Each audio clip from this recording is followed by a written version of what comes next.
4 coups de feu dans l'obscurité. 4h40 du matin. Un détroit. Et en moins de 20 minutes, le prix du pétrole s'envole, des milliards de dollars de contrats se reprennent, et quelque chose de fondamental vient de changer dans l'architecture financière mondiale. Tu vas comprendre aujourd'hui ce que les médias grand public ne te diront pas. Pas parce que c'est secret, mais parce que c'est trop complexe, trop inconfortable, et que ça remet en question des certitudes que tout le monde préférerait garder intactes. Ce matin-là, un pétrolier battant pavillon des îles Marshall naviguait dans le détroit d'Ormuz. Il attendait depuis 3 semaines.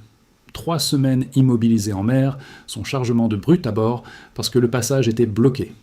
Et quand les informations ont circulé que la voie était partiellement rouverte, il a repris sa route. Erreur fatale. 2 embarcations rapides ont surgi du nord. Tir d'armes légères, tir d'armes lourdes, 4 impacts sur la coque, et en 20 minutes, chaque opérateur maritime de la région avait reçu le message. Pas besoin de communiqué officiel. Les données de transpondeur parlent plus vite que les généraux. Voilà où on en est au 50e jour d'un conflit qui était censé être une démonstration de force. Et voilà pourquoi ce détroit, large de 21 milles marins à peine, est peut-être l'endroit le plus important de la planète pour ton portefeuille. Reste avec moi jusqu'à la fin. Parce qu'il y a 3 scénarios devant nous, et selon lequel se réalise l'impact sur tes économies, sur l'inflation que tu vas subir, sur le prix que tu vas payer à la pompe et dans tes courses, est radicalement différent. Commençons par un chiffre que tu dois graver dans ta mémoire. 20%. C'est la part du pétrole mondial qui transite par le détroit d'Ormuz chaque année. 1/5 de toute l'énergie liquide consommée sur Terre passe par ce couloir maritime entre l'Iran et la péninsule omanaise. Maintenant, imagine qu'on bloque une artère qui irrigue 20% du cœur économique mondial. C'est exactement ce qui se passe. Et ce matin-là, cette artère n'a pas été bouchée par un obstacle passif.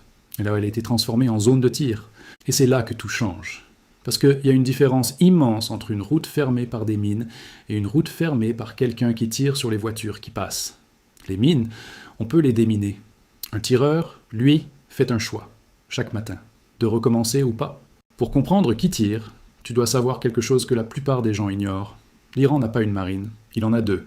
La première est la marine conventionnelle, avec des frégates, des corvettes, des sous-marins. Elle répond à une chaîne de commandement classique. La seconde est la marine des gardiens de la Révolution, le corps des gardiens de la Révolution islamique. La force paramilitaire qui opère des centaines de petits bateaux rapides armés le long des côtes. Et cette marine-là ne répond pas au gouvernement élu. Elle répond directement au guide suprême, via une structure de commandement parallèle qui a toujours poursuivi ses propres objectifs opérationnels. Les embarcations qui ont tiré ce matin-là étaient de la 2e catégorie. Elles avaient à être. Et 3 jours avant l'incident, le commandant de cette force avait publiquement déclaré que tout navire commercial tentant un transit sans autorisation serait traité comme hostile. La déclaration avait été ignorée, classée comme rhétorique. Erreur. Voilà la vraie question qui se pose maintenant sur les bureaux de toutes les grandes banques centrales et de tous les fonds souverains du monde. Est-ce que ce tir était ordonné par le gouvernement iranien, ou est-ce que la force paramilitaire a agi seule? Parce que la réponse change tout. Si c'est ordonné par le sommet, c'est une escalade calculée. Si c'est une initiative autonome des gardiens, c'est quelque chose de beaucoup plus dangereux, un État dans lequel la structure militaire n'est plus sous contrôle politique. Et si c'est le cas, alors toute négociation devient une fiction. Tu ne peux pas signer un accord de paix avec quelqu'un qui ne contrôle pas ses propres soldats. Maintenant, laisse-moi te parler d'argent, parce que c'est là que ça te touche directement. Dans les 90 minutes qui ont suivi la première détresse radio du pétrolier, le Brent a franchi les $112 le baril à Londres. Le WTI américain a suivi, moins brutalement. Le marqueur LNG, pour le gaz naturel liquéfié en Asie, a bondi à $22 par million de BTU, soit 3 fois son prix d'avant-conflit. Ces chiffres ne reflètent pas une analyse fondamentale de l'offre et de la demande. Ils reflètent la peur d'un scénario où le détroit reste fermé non plus pour des jours ou des semaines, mais pour des mois. Et les assureurs maritimes le savent. Il y a une différence technique que tu dois comprendre. Quand un détroit est bloqué par des mines, c'est un risque statique. Quand il y a quelqu'un qui tire sur les bateaux, c'est un risque actif, renouvelé chaque jour, impossible à modéliser sur une prime standard. Le résultat ? En quelques heures, la prime de risque de guerre pour un transit dans le Golfe a triplé. Et plusieurs assureurs ont simplement cessé de couvrir ces trajets à n'importe quel prix. Quand l'assurance disparaît, le commerce s'arrête. Peu importe combien le pétrole vaut. Si tu ne peux pas l'amener à destination, il ne vaut rien. La Nikkei a ouvert en baisse de plus de 2%. Le Kospi coréen a chuté de près de 3%. Les futurs européens étaient tous dans le rouge. Et ce que tu dois comprendre, c'est que ces marchés ne réagissaient pas à une nouvelle. Ils intégraient une hypothèse nouvelle. Hormuz pourrait être fermé pour très longtemps. Est-ce que tu vois l'ampleur du problème? Est-ce que tu comprends pourquoi ce détroit de 21 miles est plus important pour ton quotidien que la plupart des décisions politiques prises dans ta propre capitale? Dis-moi en commentaire, tu savais que 20% du pétrole mondial passait par là?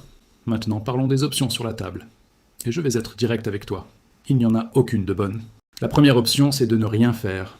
Juridiquement, le pétrolier attaqué ne battait pas pavillon américain. L'équipage n'était pas américain. Le cargo n'allait pas aux États-Unis. On peut argumenter que c'est un non-événement souverain. Sauf que depuis 46 ans, la doctrine de sécurité dans le Golfe repose sur une promesse implicite. La puissance américaine garantit la liberté de navigation commerciale. Si une force paramilitaire peut tirer sur un cargo dans des voies maritimes internationales, à côté d'une flotte de guerre américaine, sans conséquence, cette promesse vaut zéro. Et tous les États du Golfe regardent. L'Arabie Saoudite, les Émirats, le Qatar. Chacun d'eux réévalue ce soir la valeur de la garantie américaine. Chacun d'eux a des pétroliers dans ses eaux. Chacun d'eux a des contrats d'énergie qui reposent sur l'hypothèse que les routes maritimes sont sécurisées. La deuxième option, c'est de frapper militairement les embarcations responsables. Techniquement faisable, politiquement explosif. Une frappe américaine sur des actifs iraniens à l'intérieur des eaux iraniennes, c'est un acte de guerre directe, pas une zone grise. Et une guerre directe avec l'Iran, c'est 99 millions d'habitants, des forces asymétriques, entraînées depuis des décennies pour ce scénario, des bases américaines dans toute la région, qui deviennent des cibles, et une escalade dont personne ne contrôle le plafond. La troisième option, c'est les sanctions économiques supplémentaires. Mais franchement, l'Iran est sous des sanctions parmi les plus sévères au monde depuis des années. L'effet marginal d'une nouvelle liste de désignations sur une économie déjà en contraction est quasi nul. Et surtout, ça ne répond pas au problème du jour. Un bateau a été attaqué et personne n'a rien fait. La quatrième option, celle dont personne ne parle franchement, mais que tout le monde considère, c'est de sous-traiter la réponse. Laisser un autre acteur régional frapper les infrastructures navales des gardiens. Obtenir l'effet dissuasif sans assumer l'acte. Problème, tout le monde voit la ficelle. Et quand tu dois faire par un autre ce que tu n'oses pas faire toi-même, le message que tu envoies au monde entier, c'est que ta parole ne vaut plus grand-chose. Chacune de ces options est une forme de perte de contrôle. Et c'est là le vrai sujet financier. Les marchés ne valorisent pas seulement le présent, ils valorisent la prévisibilité. Un acteur qui ne contrôle plus le tempo de sa propre stratégie est un acteur dont les décisions deviennent imprévisibles. Et l'imprévisibilité, les marchés la détestent plus que les mauvaises nouvelles elles-mêmes. Il y a un précédent historique intéressant. En 1988, la marine américaine a coulé la moitié de la flotte iranienne en un après-midi lors de l'opération Praying Mantis, en réponse à un pétrolier militaire touché par une mine. Et ça a marché. L'Iran a accepté un cessez-le-feu quelques mois plus tard. Mais voilà pourquoi la comparaison ne tient pas. En 1988, l'Iran était un État épuisé par 8 ans de guerre contre l'Irak. Sa structure politique pouvait négocier, et ses militaires obéissaient à cette structure. Aujourd'hui, tu as deux centres de décision distincts. Le gouvernement civil, qui veut négocier parce que l'économie s'effondre, et les gardiens, qui tirent sur les bateaux parce que leur légitimité politique intérieure dépend de leur capacité à montrer qu'ils peuvent imposer un coup à l'adversaire quoi qu'il arrive. Tu ne peux pas contraindre une force dont la raison d'être est de résister à la contrainte. Pense-y comme ça. Imagine une entreprise en négociation de rachat. Le PDG veut vendre, mais le directeur opérationnel sabote activement les conditions pour faire capoter le deal. Et le PDG n'a pas le pouvoir de licencier le directeur opérationnel. Comment tu valorises cette entreprise? Avec une décote massive. C'est exactement ce que les marchés font avec le Golfe en ce moment. Maintenant, parlons des conséquences géopolitiques et financières de long terme, parce que c'est là que les vraies opportunités et les vrais dangers se cachent. L'Europe est en train de réévaluer ses positions. L'Allemagne, qui avait déjà exprimé des réserves sur le blocus naval, parle maintenant de session d'urgence au Conseil de sécurité de l'ONU. Le Royaume-Uni, qui avait autorisé l'utilisation de ses bases dans les premières phases du conflit, commence à calculer le coût de rester associé à une stratégie qui semble se retourner contre elle-même. Et le Canada, qui avait progressivement distancé son discours de celui de Washington, va maintenant pouvoir dire « Regardez ce qui arrive quand vous misez tout sur la coercition ». Mais le vrai changement de fond, il ne se passe pas dans les conférences de presse. Il se passe dans les salles de contrat à Tokyo, Séoul, Mumbai et Berlin. Cette nuit même, des acheteurs d'énergie signent des term sheets, des engagements à long terme, avec des clauses qui assument que le détroit d'Ormuz est indisponible pour une période prolongée. Et quand une hypothèse devient un contrat signé, elle ne disparaît pas au prochain communiqué de paix.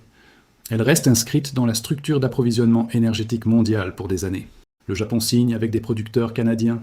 La Corée du Sud engage des volumes avec des fournisseurs qui n'ont rien à voir avec le Golfe. L'Inde diversifie. Ces mouvements ne sont pas provisoires. Ils sont le début d'une reconfiguration durable de la carte énergétique mondiale. Et cette reconfiguration a des gagnants et des perdants très concrets. Abonne-toi maintenant, parce qu'on va suivre ces contrats, ces flux et ces repositionnements dans les prochaines semaines. Et si tu veux comprendre où l'argent se déplace avant que ce soit dans tous les titres, c'est ici que ça se passe. 3 scénarios sont désormais devant nous. Dans le premier, une frappe indirecte conduite par un acteur tiers dégrade les capacités navales des gardiens dans le détroit. Les primes d'assurance redescendent partiellement. La réouverture partielle d'Ormuz reprend timidement. Le pétrole recule légèrement depuis ses sommets mais reste élevé. Les négociations reprennent via un canal non américain, peut-être européen, peut-être chinois. Dans le deuxième, une frappe directe américaine déclenche une cascade. Les bases militaires américaines dans la région deviennent des cibles. Des partenaires qui n'avaient rien demandé se retrouvent dans un conflit élargi. Le pétrole dépasse les $115 et y reste. La récession mondiale passe de risque extrême à scénario central. Dans le troisième, il ne se passe rien de décisif. Les déclarations s'accumulent. Le blocus continue nominalement. La crédibilité de la garantie sécuritaire américaine dans le Golfe s'effrite jour après jour. Les États du Golfe accélèrent leurs arrangements alternatifs. L'architecture stratégique qui avait dominé la région depuis 46 ans commence sa retraite lente, mais irréversible. Aucun de ces scénarios n'est bon, mais ils ne sont pas équivalents pour tes finances personnelles. L'inflation énergétique que tu vas subir dans les prochains mois dépend directement de lequel se réalise.